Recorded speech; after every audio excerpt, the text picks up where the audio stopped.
Hello everyone, so today I'm going to be doing another try a volume video. This time I have 8 new volume 1s that came out in the last couple months that I wanted to share. Actually, one of these came out a few years ago and one of them isn't that recent, but I have some interesting thoughts about them. I will leave timestamps to each volume in the description, so if you want to skip around, go ahead. But the first one I read is definitely the hardest one to talk about, and that is Innocent. So this is a historical fiction manga. It takes place before the French Revolution, and it follows our main character here. His name is Charles. He is the oldest son in a family of executioners, so it is up to him to take over the role of the executioner of Paris. He hates this idea. He does not want to kill innocent people. He feels like he has no authority to do this, and he's also only 14 years old. But the pressure from his entire family is very extreme, so he really has no choice except to do this. So he decides that if he has to do this anyway, he has vowed to be the last executioner and to create a world where executioners are no longer needed. So first thing that I want to talk about is the art. And I have read Dracula by this author, and obviously the art in that is beautiful and dark and creepy. In here, it's also very highly detailed, and that really makes it very grotesque. Because this is a manga about executing people, you see that in very vivid detail, and it does not shy away from showing everything. So it's extremely brutal. I was literally getting sick to my stomach while reading it, and that I don't think has ever happened, or it doesn't happen very often where I physically feel ill while reading this. So I could totally see that someone wouldn't want to read this because of how graphic it is. Like I said, I almost had to take breaks while reading it because of it. But I do feel like it adds something to the story because it is so sickening. We kind of connect more with Charles and what he's feeling. He's the one in these situations, and sometimes he's doing these things to these people, and he feels completely disgusted by it because he has no choice, and the reader also feels disgusted by it because the art is so highly detailed that you can't do anything except for look at how gross it is. So I feel like if someone was going to draw something this grotesque, a story about executioners is the place to be gory and graphic like that. I feel like if I was reading anything else or a story about any other subject matter that was this graphic, I probably would have dropped it, but it does fit the tale that's being told. But other than that, when there's some visual metaphors, the art is beautiful to look at, breathtaking. And this gives me a glimpse into a period in history that I haven't really studied at all. I'm sure there has been some creative liberties being taken here, but I don't mind. It's interesting. So I can't say I had a good reading experience with this. I can't say that. And I would definitely not recommend it because this is probably the most difficult thing I've ever had to read in terms of like how graphic it is. But I do think it's well done so far.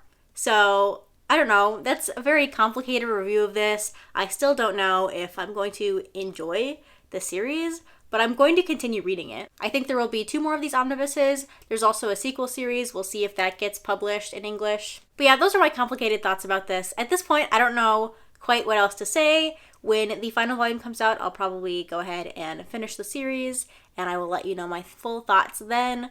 But for now, I read the first volume. So after that, I obviously needed some kind of palate cleanser because that was so difficult to read. So I went ahead and picked up Akane-banashi Volume 1. This is about a girl whose father was expelled from a Rakugo school, and now she's kind of out for revenge. She wants to confront the man who expelled her father and basically made him give up his dream. So in order to do that, she decides to become a Rakugo performer herself. What I really appreciate about this so far is that, 1, it's very fun. Our main character is very driven. She definitely knows what she wants, and she's going to do her best to get that. I also really like how supportive her mom is in this first volume. Obviously, you have a woman whose husband was in a career that was not really supported. It didn't bring in a lot of money, and then he gave up that dream and went and did something else, and now she's seeing her daughter do something similar, but she still has full support for her, which I really appreciated. I also think the side characters are fun. We see a interesting potential rival, as well as some of the other students that are basically training with Akane. And I also like how so far Akane hasn't really experienced any kind of pushback for her being a girl entering a art form that is usually performed by men. There's some discussion of her being very young to be doing this, but so far there hasn't been any pushback with her being a girl. It's just kind of refreshing to see that. The only other Rakugo manga I've read is Ascending Stories, and there was a storyline kind of a woman wanting to maybe try out Rakugo, and there was some pushback on that. So, not that I don't appreciate those stories, but I do feel like it's refreshing to read something else, some other kind of conflict. And the Rakugo expressions are impressive as well. I'm always very interested when you have a manga about some kind of performance, like music manga, for example. It's really interesting to see how the mangaka gets those feelings and sounds across without actually having those mediums to work with. And this is very similar. Obviously, you can't see the Rakugo performed, but the expressions and everything else make it very convincing and enjoyable to read. So I definitely liked reading this one. I have already continued reading it, and I will continue to read it until I'm caught up with the English releases probably on the Shonen Jump app, so definitely a good one. The next volume 1 I read was Fist of the North Star volume 1, and I already know I'm going to get some comments about my review of this. But this was definitely my least favorite volume in this entire video. So this takes place after a nuclear apocalypse, and a bunch of wildlife and plants and everything have died out, but humanity still lives on. And it follows this guy. He has these weird scars on his chest, and he is basically wandering around fighting people, and he knows this mysterious martial art, and that's it. So I read this entire volume, and just right away, I immediately noticed that the pacing of this manga is horrible. We have this guy going around, he gets into some kind of town, he's introduced to some problem, and immediately he's fighting somebody. And then they fight real quick, and then they move on, and then they fight someone else, and then they move on and they fight someone else. And it almost feels like they are ignoring any moment of potential character development or trying to learn about this town or anything to get to the fights. But the fights themselves are also very short, so it just feels incredibly fast-paced. There is an overarching plot line in this volume, focusing on a woman that this guy knows, as well as this other dude that he knows. And honestly, that felt like an entire arc. Like, it should have gone through multiple volumes and explored the relationship between these two people, or these three people, and their backstory, and everything like that. But it was just so fast-paced that it felt like it didn't matter. There's just no time to digest anything or appreciate the attempt at emotion, because we just move past it very quickly and go fight some other huge dude who looks the exact same as the previous 3 dudes that he fought. So, needless to say, I will not be continuing this.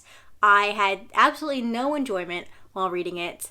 Definitely not for me. So after that, I went back to reading about torture for some reason. So I read Orb on the Movements of the Earth. This is about people trying to secretly study the heliocentric model at the risk of being discovered and treated as heretics and burned alive at the stake. So once again, many torture scenes in here, although not anywhere near as bad as Innocent. It does bring up some interesting discussions of science, as well as the religious view of the earth, and why those things were kind of conflicting with each other at the time. I thought this was okay. It kind of went in a direction I wasn't expecting, and I can't really talk about that because it would give things away. But this is only a 3 omnibus series as well, I believe. 3 or 4. So I will go ahead and finish this because I thought it was interesting enough to continue, but I'm not overly impressed by the art, and I thought it was a little bit boring, but I do like the premise, and I do want to see what happens here. There are some characters that I want to read more about, like the main antagonist. He seems pretty interesting, but this one was okay. The next volume 1 I read was Tokyo These Days, volume 1. This is by Tai Matsumoto. I have read many of his works previously. This one is about a manga editor who has recently decided to retire. He wants a blank slate away from manga, but he really struggles to separate himself from the industry. He continues to give advice to manga editors and manga authors, and he can't even bring himself to sell his manga collection that he has had for years. So he decides, well, since I can't separate myself from this like I was trying to, maybe I should create something new. So we have that storyline, as well as there are a few other manga authors and manga editors that this follows, and they also have their complicated relationships with the manga industry. Many of them are very passionate about what they're doing, but also they don't like doing it as a job. They feel kind of like they're trapped and they don't know what to do. So anytime I read a manga about manga, I always end up trying to figure out what the manga is trying to say about the author themselves, whether they know it or not. So like I mentioned before, the main character in this has been a manga editor for 30 years, and Taiyo Matsumoto has been drawing manga for longer than that, so we have that correlation. And I really feel like that adds a lot of emotional depth to the story when you feel like Taiyo Matsumoto could be talking about himself, even though the main character is an editor and he is a manga author or artist. It does feel like he could have these feelings about manga himself. So I really enjoyed this, obviously. It is a little bit more straightforward than Matsumoto's other works. And while I was reading, I kind of noticed that this is the only manga of his that I can think of that doesn't have to do with childhood in some way, but there is still that kind of sense of uncertainty about your place in the world, even as someone who is retiring from their career. So obviously, this is a really great look into the relationship between an artist and their art and their industry, and I'm definitely looking forward to the second volume. This manga should be completed at 3 volumes. And the next volume one I read was Steel of the Celestial Shadows Volume 1. This follows a samurai who has basically been cursed to be unable to touch anything made of metal. So he really can't be a samurai because he can't even hold a sword. So because of this, he is jobless and he has basically no money. One day he meets this woman here. She's very mysterious. She seems to know something about this power that he has, and she's very determined to marry him. So this is a very mysterious story so far. I really am wanting to learn more about these supernatural elements. Obviously, we have this guy here who has been cursed, but there's also some other mysterious powers and things that are hinted at in here. For about half to 2/3 of this volume, I was pretty unclear about where the story was going to go, but by the end, we have a more clear direction for the story. I do kind of hope that it doesn't become a action fighting manga. Not that I don't like reading those, but I'm looking for something a little bit different from this. So I'll definitely be checking out the second volume and seeing where that one goes. But so far, it was pretty enjoyable. The next volume one I read was Black Knight Parade Volume 1. This follows this guy who year after year celebrates Christmas by working in this kind of dead-end convenience store job, and he wants a real job, quote unquote, and then he meets this mysterious figure who is basically a like shadowy Santa Claus type person, all dressed in black. And this character gives the main character a job whether he wants it or not. So this is supposed to be a comedy manga. Unfortunately, I didn't laugh a single time. It was not very funny. Some of the dialogue was pretty cringy, especially in the beginning. The situation wasn't interesting. The characters were very forgettable. And honestly, I almost didn't even finish this volume. By the end, I was kind of skimming it. So yeah, I didn't like this volume very much. I think I gave it a 3 stars on Goodreads, but it should probably be closer to a 2. That's pretty much all I have to say. I think this will probably be my last time reading anything from this author. I have read Arakawa Under the Bridge, and while that one was definitely more funny than this one, I still ended up not really loving it. Unfortunately, I wanted this to be more scary, like creepy Christmas story, but it really wasn't. It was mostly just a comedy that didn't make me laugh. But don't worry, because I saved the best volume for last. So the final volume I read for this video was King in Limbo, I guess Omnibus 1. This is set in the future in about the 2080s, I guess is how you would say that. But it takes place 8 years after the end of this sickness, pandemic thing called the sleep sickness. Basically, people would fall asleep and then never wake up and they would die. But that period has ended, supposedly, and now we're following this guy here. He is a Navy officer or something. He was in the Navy, but he wakes up in the hospital after being injured by a bomb. His leg was amputated. He's only about 28, but at this point, he's ready to retire from the Navy, but he is called into action because the sleeping sickness has come back. So he has to team up with this guy who is able to go into people's dreams and kind of heal them of the sleeping sickness. He did that during the pandemic, and now they are asking him to do it again, even though he really doesn't want to. So yeah, that's the main premise. I really enjoyed this volume.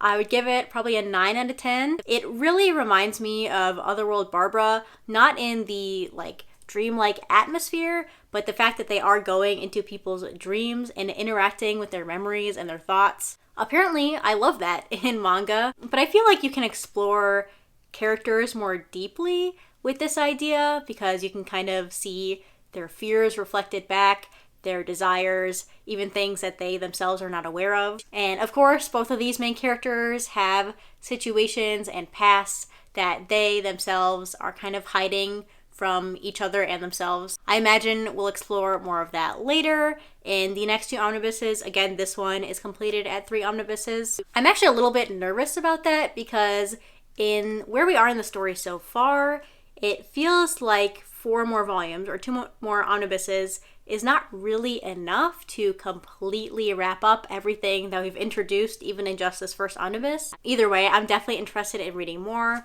I almost wish I hadn't read this first omnibus because I wish I had the entire series right now in my hand so I could just read it all at once. And honestly, I don't know if other people would enjoy this as much as I did. It's kind of very specifically my taste. I went on Goodreads and there are lots of 3-star reviews for people who either didn't understand it or didn't care for it for some reason. I do feel like there is some, obviously, suspension of disbelief needed.